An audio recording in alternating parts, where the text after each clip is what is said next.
Hello and welcome. Let's get on with it. Straight into Blender. Won't need these for now.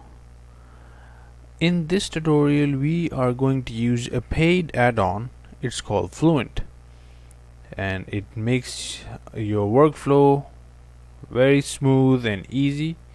You don't need to go into the details, you just need to access all the options you have from the Fluent menu. That is by clicking F on your keyboard. Now you can see the shortcuts will be displayed on the left side where it says Fluent Tools.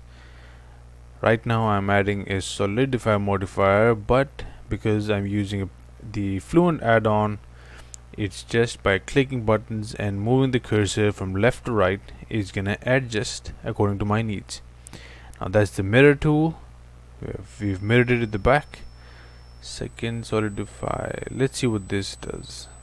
Okay, I wasn't intending to use this, but I think I like the final finish.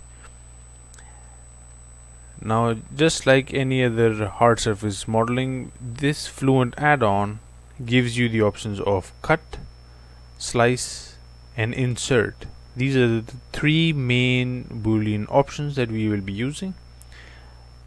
Right now we just use the cut, and we have beveled the edges. Now we're gonna mirror them,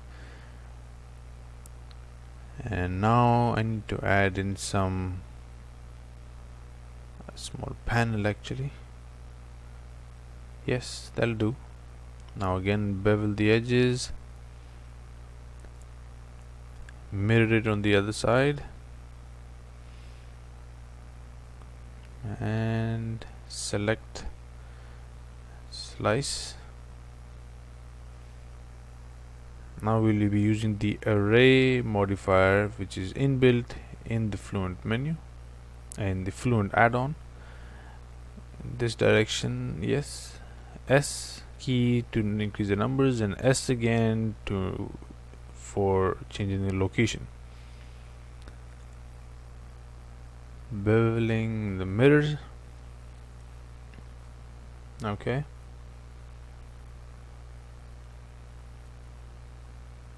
Now let's add in a plate from the Fluent menu. I have to select all the sides. Oops, that's not supposed to be selected. Let's start again. This time we'll zoom in a bit more.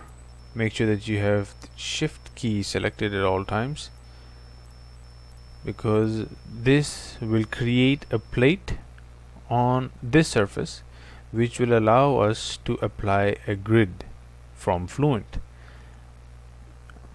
We'll have to select, mirror that. Now we have to select the boolean tool, and if it's the grid, these are the types. I like to go with this one for now, and we can position it. We can increase the grid, we can increase the thickness, grid size. Yep, I think that's good enough. It automatically mirrors at the back, and we're done for the sides. Now let's come to the front and the top. For the front, I like to make a slice. Let's increase the resolution. Select it again, slice, resolution. Now I need to make a slice. I'm gonna go with some random shape. Okay.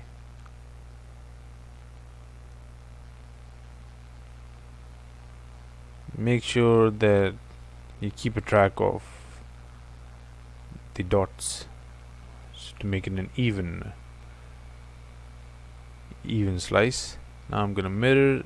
Let's bevel this. I can't see what's it doing. Let's mirror this on the other side, and then let's bevel it. Mirror. Now bevel. You can see it on the right side. You can actually see what's the shape coming out to be. Yep, that's good. Good enough. Okay. See, now there are two objects. Now let's add a slice here for the support, or the legs as to say. Let's mirror them on all four sides, basically two sides, all four corners. Let's bevel them, or I think we shouldn't bevel it. Let's just leave it as it is. Now, okay, now we'll go in Fluent menu again and add a plate so that we can extrude these on the outwards. Select the faces, solidify. You can add thickness to your liking. I think that's good for me. Can mirror them. Oops. Yes. Mirror. Okay. Now for the front and the top. What should we do for these two? I think let's do something on this corner. Yes, let's add in a rectangle. More like a cuboid. Hold the shift key to make this rectangle starting from the center point. Extrude it down, which it'll automatically do it. Now let's array this. I think two. Yeah, we won't be able to fit in any more than two. Okay, let's mirror this on the Z and the green axis, the Y for now. Okay. Yep. Let's add some circles. Let's create cylinders for this, something here. Yep, let's do it here. Slightly increase the thickness. I'm gonna array these. Array it. Okay, G, Z axis. Now we're gonna mirror them, only keeping it to the front side of the face. Okay. Now let's add some cuts on the top, or let's add an insert from this side. Let's see, this is the center, that's the thickness. Okay, V, and it's gonna insert all the way to the back of our model. Now we're gonna array this. Yep, I think it's looking good. Yes, let's array this. Two cuts, I think two are more than enough. Don't want to overdo it. Slightly bevel. Okay, now we can add in additional cuts to the top, or on this side. Cut, center point, shift. Getting too big for my liking, but let's see how it goes. Let's try it. Extrude it down. Let's array this 3-4 times. See what fits in better.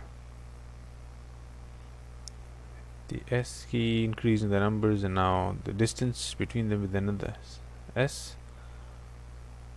No, I don't like that much.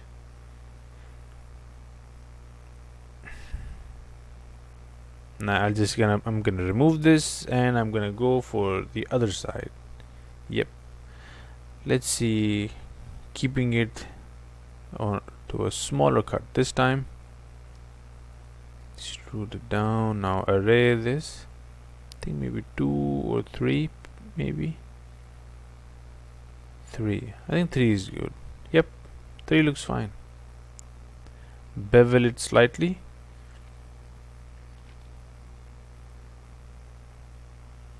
Yes, that'll do. Now we're gonna mirror this on the other side, and it looks great. Okay, now we have the front. Let's add in a panel, or shall we add some handles for the top?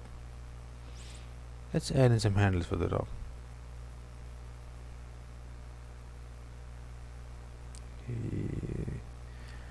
Slightly getting bend on the edge. Let's delete this for now and go with our conventional spin tool handles in a moment. Cylinder, scale, position it in the place where we want. Okay, shade smooth,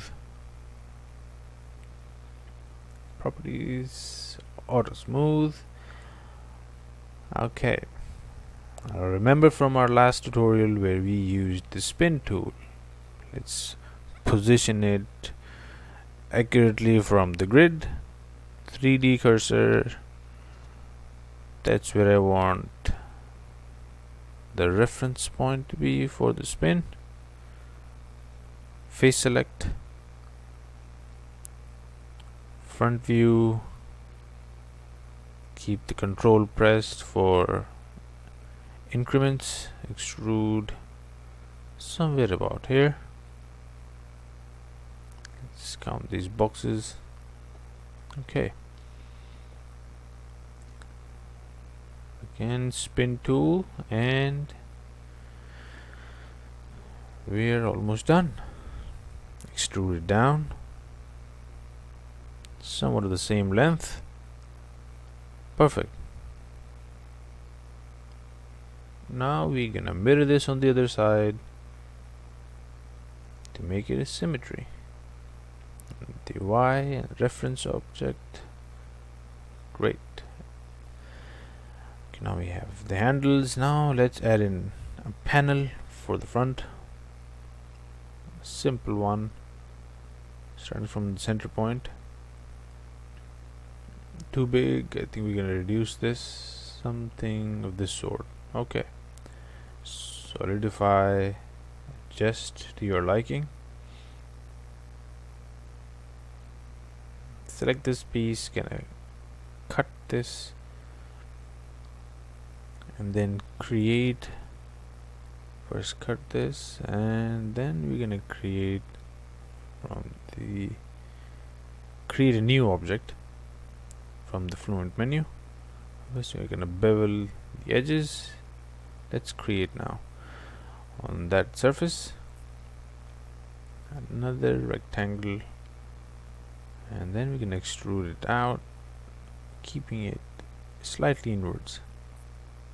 Great, I think we are done with our basic mesh.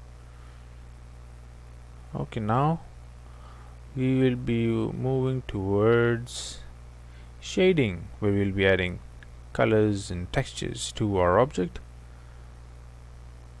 Let's just view it. Looking good so far. We'll add personality to it with the metallic shading that we are going to proceed. Let's add in a material. First, this is how we will activate a node wrangler, required if you are importing textures from online. It makes your life pretty easy even in your normal usage, but for now we won't be using the node wrangler, but keep it as it's a good practice to keep it activated, because in the following tutorials we will be going over how to import textures, free textures from the web. Now we have added our metallic shade to all parts of the object. Let's name this silver. Let's add in a darker tone. Let's call it black.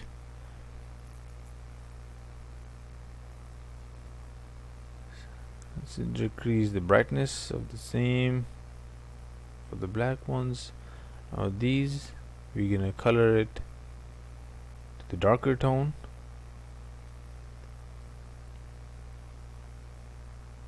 This one as well. Or let's leave that. Yep, these ones black. This also, as well as these two sides. Let's add black again. Yep, looks good. For this we're gonna add a darker one. We're gonna name it rubber.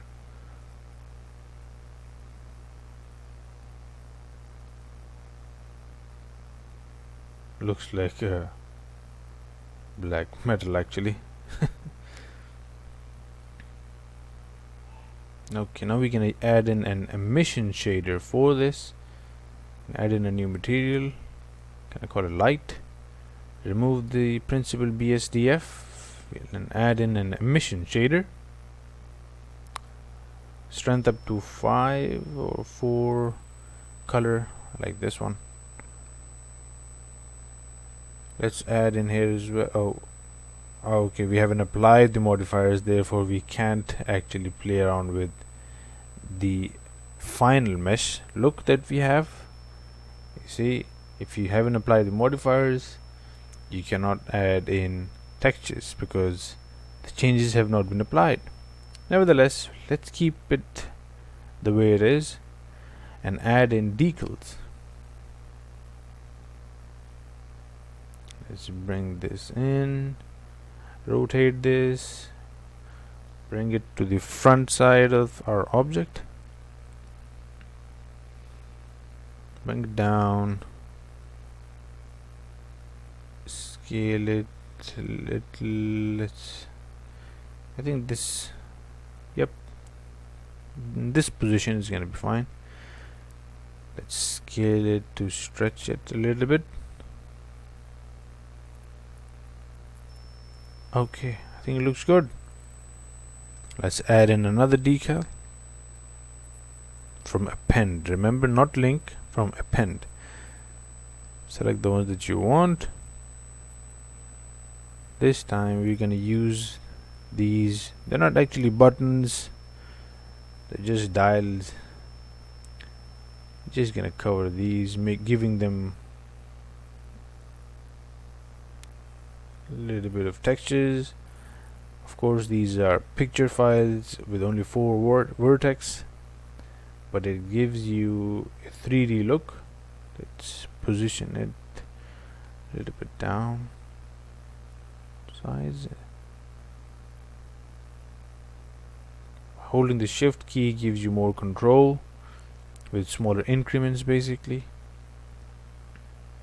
Let's move it down a little bit. Okay. Duplicate, bring it on the other side. Great. Okay. Now let's add in another decal.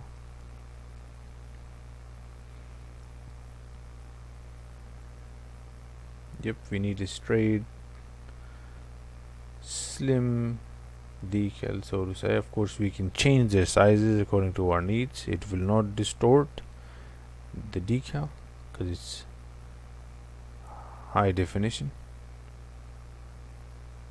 Scale it a little bit. Yep, should be readable. Okay, bring it more, almost. Great. And we are almost done. Let's just review this from all sides. We just left with applying the modifiers. Now previously we have seen how we can apply the modifiers from the modifier stack.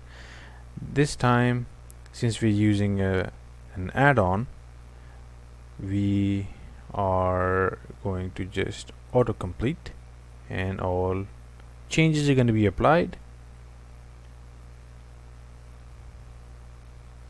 and then we'll be